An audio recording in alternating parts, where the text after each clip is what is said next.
Hello everyone, welcome to my channel 6 to 12 NCERT classes में आपका स्वागत है। बहुत बहुत बहुत स्वागत है आपका।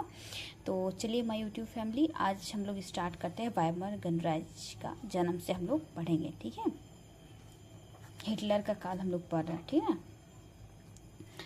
20वीं शताब्दी के शुरुआती सालों में जर्मनी एक ताकतवर साम्राज्य था। उसने ऑस्ट्रेलियाई साम्राज्य के साथ मिलकर मित्र राष्ट्र कौन कौन थे, ये चीज़ देखिएगा और ध्यान से सुनिएगा, ठीक है। एग्जाम में पूछा जाता है। इंग्लैंड, फ्रांस और रूस, ठीक है। इंग्लैंड, फ्रांस और रूस ये कौन थे? मित्र राष्ट्र थे। के खिलाफ पहला विश्व युद्ध 1914 से 1918 तक लड़ा गया था। दुनिया की सबसे बड़ी शक्ति सोचकर इस युद्ध में कूद पड़ी थी कि उन्हें जल्दी ही विजय मिल जाएगी। सभी को किसी न किसी फायदे की उम्मीद थी। उन्हें अंदाजा नहीं था कि युद्ध इतना लंबा खींच जाएगा और पूरे यूरोप को आर्थिक दृष्टि से निचोड़ कर रख देगा। फ्रांस और बेल्जियम पर कब्जा करके जर्मनी ने शुरुआत में सफलताएं हासिल की, लेकिन 1917 में जब अमेरिका भी मित्र राष्ट्रों में शामिल हो गया तो इस खेमे को काफी ताकत काफ़ी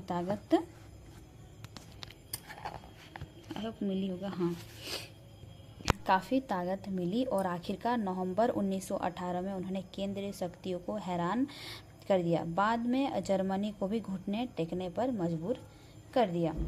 उसके बाद है मैं का साम्राज्यवादी जर्मनी की पराजय और सम्राट के पदत्याग ने वहाँ की संसदीय पार्टियों को जर्मन राजनीतिक व्यवस्था को एक नए सांचे में ढालने का अच्छा मौका उपलब्ध कराया। इसी सिलसिले में वाइमर में एक राष्ट्रीय सभा की बैठक बुलाई गई और संघ के आधार पर एक लोकतांत्रिक संविधान पारित किया गया। इन व्यवस्था में जर्मन संसदीय यानी राइक्सटैग के लिए जनप्रतिनिधियों का चुनाव किया जाने लगा। प्रतिनिधियों के निर्वाचन के लिए औरतों सहित सभी वयस्क नागरिकों को समान और सार्वभौमिक मताधिकार प्रदान किया गया। लेकिन यह नया गणराज्य खुद जर्मनी के ही बहुत सारे लोगों को रास नहीं आ रहा था। उसकी एक वजह तो यह थी कि उसे पहले विश्व युद्ध में जर्मनी से ली गई जमीन, उसके बाद लीग ऑफ नेशन के नियंत्रण वाली जमीन इसमें दिया गया है। ये जर्मनी 1914।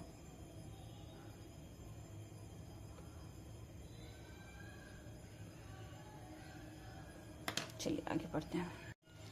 अब हम पढ़ेंगे कि पराजय के बाद विजय देशों ने उस पर बहुत कठोर शर्तें थोप दी थी। मित्र राष्ट्रों के साथ वर्षे में हुई शांति संधि जर्मनी की जनता के लिए बहुत कठोर और अपमानजनक थी। इस संधि की वजह से जर्मनी को अपने सारे उपनिवेशिक तकरीबन 10% आबादी, 13% भूभाग, 75% लौह भंडार और 26% कोयला भंडार फ्रांस, पोलैंड, डेनमार्क और लिथुआनिया के हवाले करने पड़े। जर्मनी की रही सही ताकत खत्म करने के लिए मित्र राष्ट्रों ने अपनी सेना भी भंग कर दी। युद्ध अपराध बोध अनुच्छेद के तहत युद्ध के कारण हुई सारी तबाही के लिए जर्मनी को जिम्मेदार ठहराया गया। इसके एवज में उस पर 6 अरब पौंड का जुर्माना लगाया गया। खनिज संसाधनों वाले राइनलैंड पर भी 20 के दशक में ज्यादातर मित्र राष्ट्रों की ही कब्जा रहा। बहुत सारे जर्मनों ने न केवल इस हार के लिए बल्कि वार्षे में हुए इस अपमान के लिए भी वाइमर गणराज्य को ही जिम्मेदार ठहराया। उसके बाद हम पढ़ेंगे युद्ध का असर, मतलब युद्ध का असर क्या हुआ क्या नहीं हुआ उसके बारे में, ठीक है। इस युद्ध ने पूरे महाद्वीप को मनोवैज्ञानिक और आर्थिक दोनों ही स्तरों पर तोड़कर रख दिया। यूरोप कल तक कर्ज देने वालों का महाद्वीप कहलाता था, जो युद्ध खत्म होते होते कर्जदारों का महाद्वीप बन गया।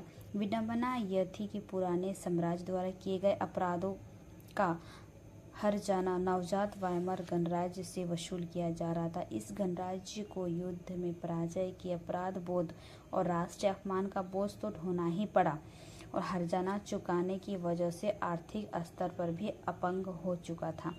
वाइमर गणराज्य के हिमायतियों में मुख्य रूप से समाजवादी, कैथोलिक और डेमोक्रेट खेमे के लोग थे। रूढ़िवादी पुरातनपंथी राष्ट्रवादी मित्रों की आड़ में उन्हें तरह तरह के हमलों का निशाना बनाया जाने लगा। नवंबर के अपराधी कहकर उनका खुलेआम मजाक उड़ाया गया। इस मनोदशा का 30 के दशक के शुरुआती राजनीतिक घटना पर गहरा असर पड़ा। पहले महायुद्ध ने यूरोपीय समाज और राजनीतिक व्यवस्था पर अपनी गहरी छाप छोड़ दी थी। सिपाहियों को आम नागरिकों के मुकाबले ज़्यादा सम्मान दिया जाने लगा और राजनेता प्रचारक इस बात पर जोर देने लगे कि पुरुषों का आक्रामक, ताकतवर और मर्दाना गुणों वाला होना चाहिए। मीडिया में खंदकों की जिंदगी भी महिमांडन किया जा रहा था, लेकिन सच्चाई यह थी कि सिपाही उन खंदकों में बड़ी दयनीय जिंदगी जी रहे थे। वे लाशों को खाने वाले चूहों से घिरे रहते, वे जहरीले गैसों और दुश्मनों की गोलाबारी का बहादुरी से सामना करते हुए भी अपने साथी को पल पल मरते देखते थे।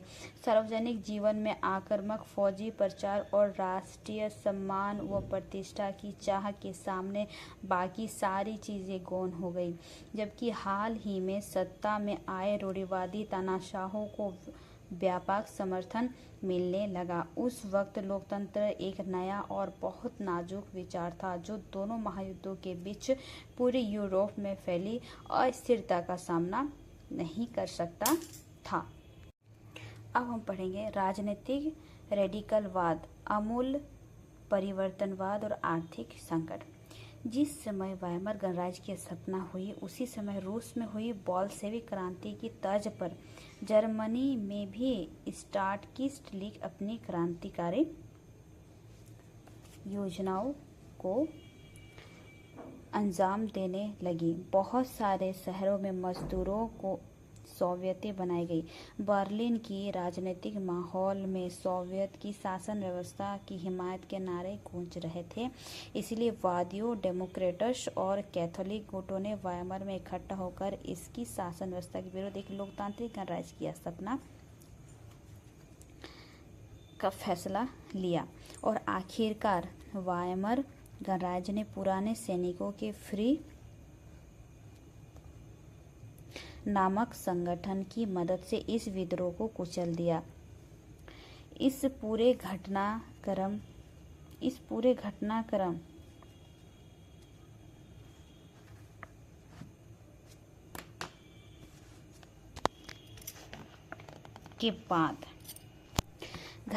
के बाद जर्मनी में कम्युनिस्ट पार्टी की नींव डाली। उसके बाद साम्यवादी यानी नीस्ट और समाजवादी एक दूसरे के कट्टर दुश्मन हो गए। हिटलर के खिलाफ कभी भी सांचा मोर्चा नहीं खोल सके। क्रांतिकारी और राष्ट्रवादी दोनों ही खेमे रेडिकल समाधानों के लिए आवाजें उठाने लगे। राजनीतिक रेडिकलवादी विचारों को 1923 के आर्थिक संकट से और मिला। जर्मनी ने पहला विश्व युद्ध मोटे तौर पर कर्ज लेकर लड़ा था और के बाद उसे स्वर्ण मुद्रा में हर्जाना भी भरना पड़ा। इस दौरान के दोहरे बोझ के कारण स्वर्ण भंडार लगभग समाप्त होने की स्थिति में पहुंच गए थे और आखिरकार 1923 में जर्मनी ने कर्ज और हर्जाना चुकाने से इनकार कर दिया। के जवाब में फ्रांसीसियों ने जर्मनी के मुख्य औद्योगिक इलाके रूर पर कब्जा कर लिया। यह जर्मनी के विशाल कोयला भंडार वाला इलाका था। जर्मनी ने फ्रांस के विरुद्ध निष्क्रिय प्रतिरोध के रूप में बड़े पैमाने पर कागजी, और यहाँ पे कुछ शब्द है एवरीवन, इसको पढ़ लेते हैं, ठीक ना। देखिए, जैसे हर्जाना मैं खुद से नहीं बताऊंगी क्योंकि ये क्या होता है ना एवरीवन कि हो सके आपको ट्रस्ट ना हो कि मैं कुछ भी बता सकती हूँ। तो आप लोग बुक से रिलेटेड पढ़ोगे ना तो आपको समझ में आएगा कि बुक में दिया है वही हम लोग पढ़ रहे हैं, ठीक है। हर्जाना किसी गलती के बदले दंड के रूप में नुकसान की भरपाई। उसके बाद है गंधक, युद्ध के मोर्चे पर सैनिकों के छिपने के लिए खोदे गए गड्ढे को कहते हैं, ठीक है। चलिए अब आगे बढ़ते हैं। मुद्रा छापना मुद्रा छापना शुरू कर दिया। जर्मन सरकार ने इतने बड़े पैमाने पर मुद्रा छाप दी कि उसकी मुद्रा मार्क का मूल्य तेजी से गिरने लगा। अप्रैल में एक अमेरिकी डॉलर की कीमत 24,000 मार्क के बराबर थी, जो जुलाई में 3,53,000 मार्क, अगस्त में 46,21,000 मार्क तथा दिसंबर में 9,88,60,000 मार्क हो गई। इस तरह एक डॉलर में खरबों मार्क मिलने लगे। जैसे जैसे मार्क की कीमत गिरती गई, जरूरी चीजों की कीमतें आसमान छूने लगी। रेखा चित्र में जर्मन नागरिकों को पाव रोटी खरीदने के लिए बैलगाड़ी में नोट भरकर ले जाते हुए दिखाया जाने लगा।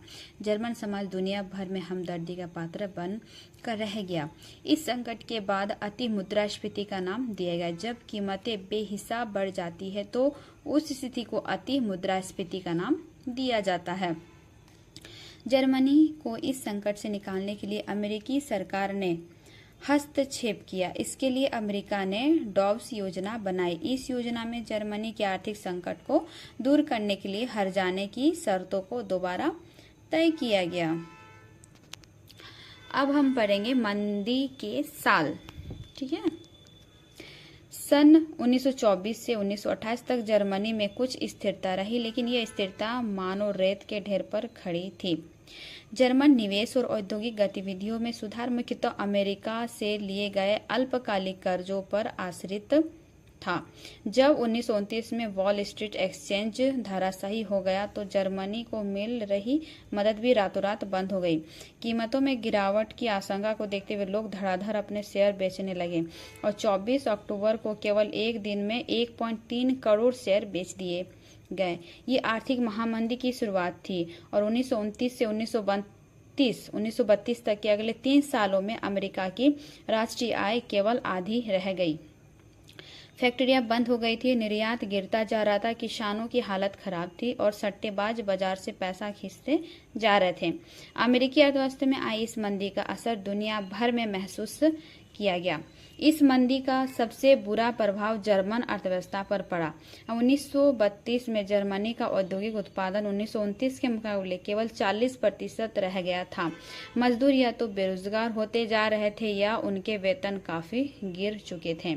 बेरोजगारों की संख्या 60 लाख तक पहुंची और जर्मनी की सड़कों पर ऐसे लोग बड़ी तादाद में दिखाई देने लगे जो कोई भी काम करने को तैयार हुई। लिखी तख्ती गले में लटकाए खड़े रहते थे। बेरोजगार नौजवान या तो ताश खेलते पाए जाते थे, नुक्कड़ों पर झुंड लगाए रहते थे या फिर रोजगार दफ्तरों के काम लंबी लंबी कतार में खड़े पाए जाते थे। जैसे जैसे रोजगार खत्म हो रहे थे, युवा वर्ग आपराधिक गतिविधियों में लिप्त होता जा रहा था। चारों तरफ गहरी हताशा का माहौल था। देखिए यहाँ पे कुछ नए शब्द का यूज हुआ, जैसे वॉल स्ट्रीट एक्सचेंज अमेरिका में से दुनिया का सबसे बड़ा शेयर बाजार था। अब हम पढ़ेंगे आर्थिक संकट।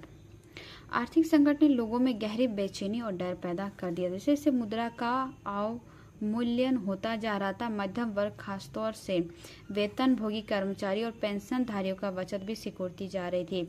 कारोबार ठप हो जाने से छोटे मोटे व्यवसायी, रोजगार में लगे लोग और खुदरा व्यापारियों की हालत भी खराब होती जा रही थी। समाज के उन तबकों को सर्वहाराकरण का भय सता रहा था। उन्हें डर था कि अगर यही ढर्रा रहा तो वे भी एक दिन मजदूर बनकर रह जाएंगे, या तो हो सकता है कि उनके पास कोई रोजगार ही ना रह जाए। अब सिर्फ संगठित मजदूर ही थे जिनकी हिम्मत टूटी नहीं थी, लेकिन बेरोजगार की बढ़ती फौज उनकी मोल भाव क्षमता को भी चोट पहुंचा रही थी। बड़े व्यवसाय संकट में थे। किसानों का एक बहुत बड़ा वर्ग कृषि उत्पादों की कीमतों में बेहिसाब गिरावट की वजह से परेशान था। युवाओं को अपना भविष्य अंधकारमय दिखाई दे रहा था। अपने बच्चों का पेट भर पाने में असफल औरतों के दिल भी डूब रहे थे। राजनीतिक स्तर पर वाइमर गणराज्य एक नाजुक दौर से गुजर रहा था। वाइमर संविधान में कुछ ऐसी कमियां थी जिनकी वजह से गणराज्य कभी भी अस्थिर सत्ता और तानाशाही का शिकार बन सकता था। इनमें से एक कमी अनुपातिक प्रतिनिधित्व से संबंधित थी। इस प्रावधान की वजह से किसी एक पार्टी को बहुमत मिलना लगभग नामुमकिन बन गया था।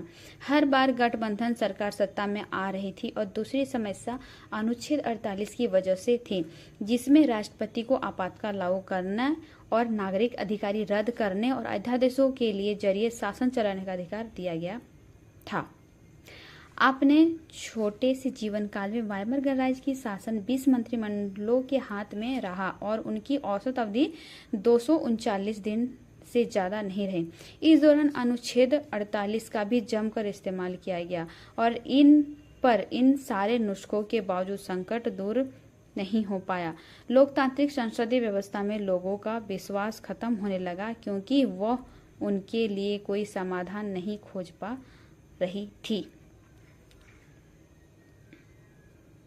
यहाँ कुछ नए शब्द दिए हैं, जैसे कि सर्वहाराकरण, गरीब होते होते मजदूर वर्ग की आर्थिक स्थिति में पहुंच जाना, इसको सर्वहाराकरण कहते हैं।